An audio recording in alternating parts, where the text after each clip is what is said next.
Hello, everyone, and welcome to a Super Sunday episode. So, this is Nareen's Life with MS. I am Nareen over here, and today I wanted to talk about, and of course, I need to first give a little, just give a little, insight into what happened last night. We did have a party, it went on for a very long time, and as a result I needed to spend a majority of the day recovering today, and that got me thinking about the topic of recovery, right? Making sure that every day that you focus your attention on recovering again. While I'm taking this more from the angle of having MS, but I do want to pretty much make it so that almost everyone can really get some benefit out of it. And of course I would love to have your insights so that what you find the ways to recover the best. So usually for me, recovery essentially means to first ensure that I'm sleeping as much as possible. You definitely know, considering that I've talked about sleep on my favorite things episode. I've talked about sleeping as even my first Super Sunday um, my first Super Sunday video was also about just sleeping throughout the weekend. So yeah, I would say that sleeping is, for me at least, one of my favorite things, and I hope you also find a lot of benefit from sleeping, considering it's the body's natural way of recovery.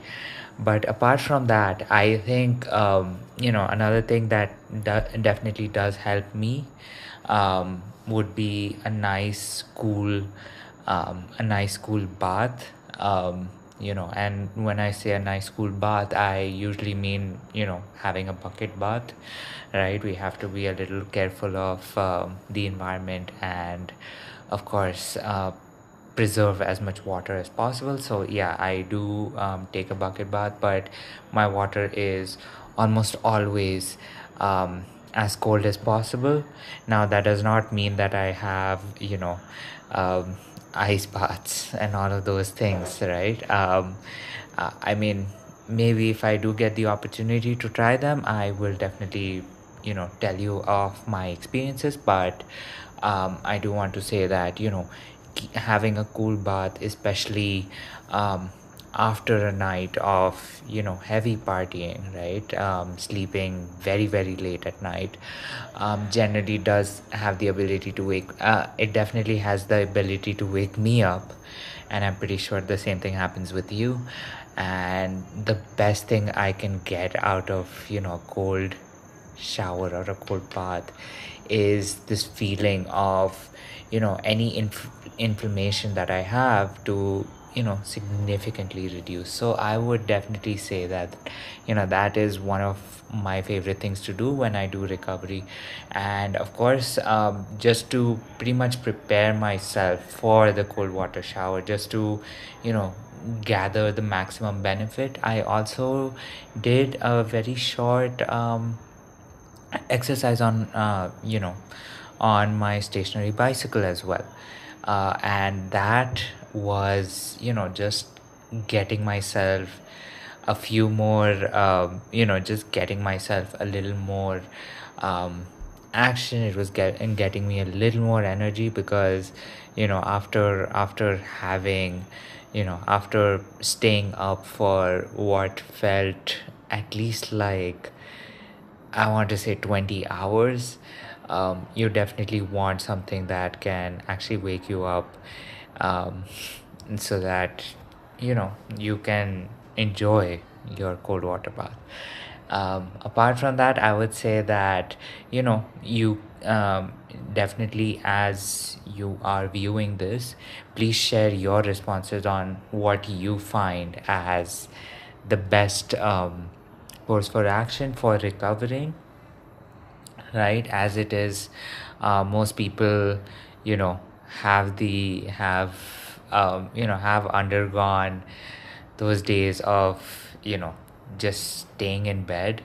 But honestly, the only downside that I see about sleeping the entire day away is that I am not able to rehydrate, right? And then obviously, considering I've been up for a very long time yesterday, there was a lot of dehydration. So you know keep yourself hydrated, keep you know get some small exercise in so that you actually feel the adrenaline pumping through your veins. And then of course take a cold water bath, because honestly I can say this, it definitely does wake me up. I actually feel that there is less inflammation after one of these. And of course, once you're nice and clean, the world just looks a lot brighter of a place, and that might actually even help you sleep a little better. So yeah, those are my things. Do share your recovery tips, so that we can all have fun, more fun, and in a safer manner. So thanks everyone. Have a great rest of the Sunday. And as you know, the new week is starting very soon. So yeah, stay safe.